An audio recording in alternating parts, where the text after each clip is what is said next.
Hi friends, welcome to Ponmani hotel YouTube channel. இன்றைக்கி வந்து நம்ம வெஜ் பிரியாணி தான் பார்க்க போகிறோம். வாங்க எப்படி பண்ணுறதுங்க பார்க்கலாம். தேவையான பொருட்கள்: இஞ்சி, பூண்டு, பட்டை, கிராம்பு, ஒரு ஏலக்காய், 2 தக்காளி எடுத்துருக்கோம். தயிர் பாக்கெட்டில் ஒரு 1/4 பாக்கெட் தான் எடுக்க போகிறோம். பெரிய வெங்காயம், சின்ன வெங்காயம் இதில் வந்து கலந்து எடுத்துக்கிறோம். பீன்ஸு, புதினா, கொத்தமல்லி, பட்டாணி, கேரட் இதெல்லாம் கொஞ்சம் கொஞ்சம்.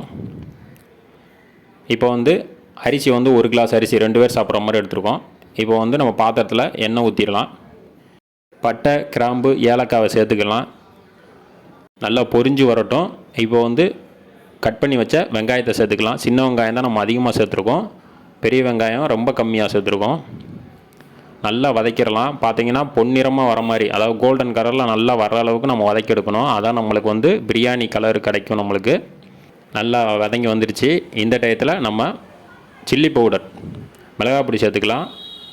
கடையில் வாங்கின சில்லி பவுடர் தான் நம்மளுக்கு வந்து நல்லா கலர் கிடைக்கும். அதை ஆயிலில் வந்து அப்படியே போட்டு வதக்கும் போது நம்மளுக்கு வந்து பிரியாணி கலர் அவ்வளோ சூப்பராக கிடைக்கும். நம்மளுக்கு நம்ம வேறு எந்த மசாலாவும் சேர்க்க போகிறதில்ல. அதனால தான் இதில் வந்து ஆயிலே போட்டு வதக்குறோம். இப்போ கொத்தமல்லி சேர்த்துக்கலாம். கொத்தமல்லி சேர்த்து ஒரு 2 எல்லாமே பார்த்திங்கன்னா ஒரு 5 செகண்ட் வதக்கினா போதும். நல்லா கொத்தமல்லி நல்லா வதங்கி வந்தோடனே இஞ்சி பூண்டு பேஸ்ட்டு அது ஒரு 5 செகண்ட் வதக்கிக்கலாம். ஒரு 5 செகண்ட் வதக்கினா போதும். இப்போ புதினா சேர்த்து ஒரு 5 செகண்ட் வதக்கிடலாம். நல்லா வதங்கி வந்துருச்சு. இந்த டயத்தில் நம்ம மிளகாய் சேர்த்துக்கலாம். பச்சை மிளகா ஒரே ஒரு பச்சை மிளகா எடுத்திருக்கேன். தக்காளி 2 தக்காளி, தயிர் அந்த சின்ன பாக்கெட்டில் ஒரு 1/4 பாக்கெட் எடுத்திருக்கேன். நல்லா எண்ணெய் தெளிஞ்சு வர வரைக்கும் நல்லா வதக்கிக்கலாம். இது மட்டும் ஒரு 2 நிமிஷம் நல்லா வதக்கினா தான் நம்மளுக்கு எண்ணெய் தெளிஞ்சு வரும் மேலே. அப்போ வரைக்கும் வெயிட் பண்ணணும். நல்லா வதங்கி வரட்டும். நம்ம காய்கறியை சேர்த்துடலாம். இப்போ நல்லா வதங்கி வந்துருச்சு.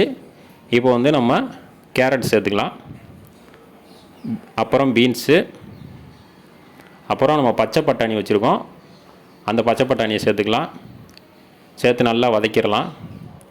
நம்ம காலிஃப்ளவர் இருந்தாலும் காலிஃப்ளவர் இதோட சேர்த்துக்கலாம்.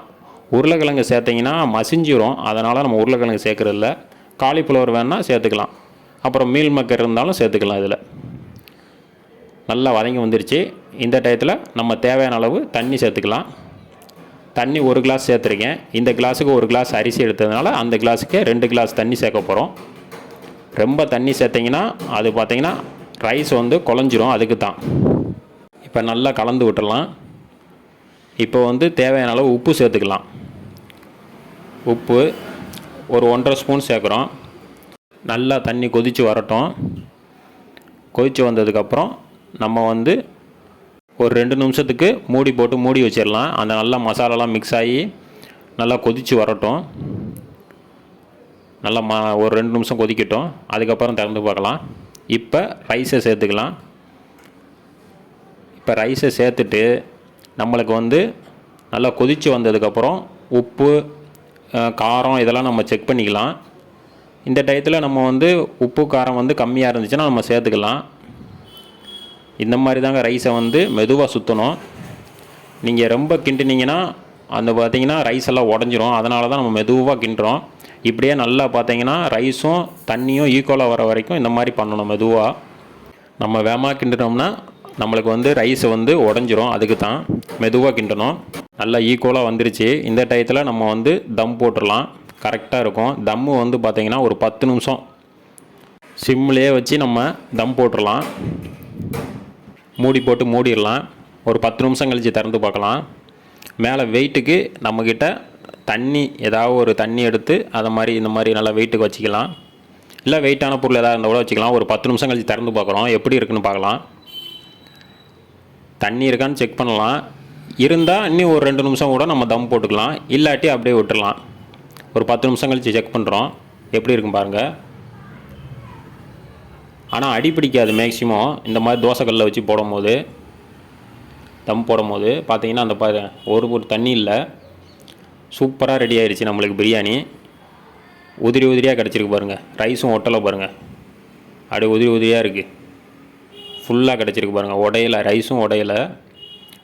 சூப்பராக ரெடி ஆயிடுச்சிங்க வெஜ் பிரியாணி. நீங்களும் இந்த மாதிரி பிடிச்சிருந்தா ட்ரை பண்ணி பாருங்கள். தண்ணி இருந்தால் பிரச்சனையே கிடையாது. கொஞ்ச நேரம் 2 நிமிஷம் கூட தம் போட்டு அதை வந்து இது பண்ணிக்கலாம். பிடிச்சிருந்தா லைக் பண்ணுங்கள், ஷேர் பண்ணுங்கள், சப்ஸ்கிரைப் பண்ணுங்கள் ஃப்ரெண்ட்ஸ்.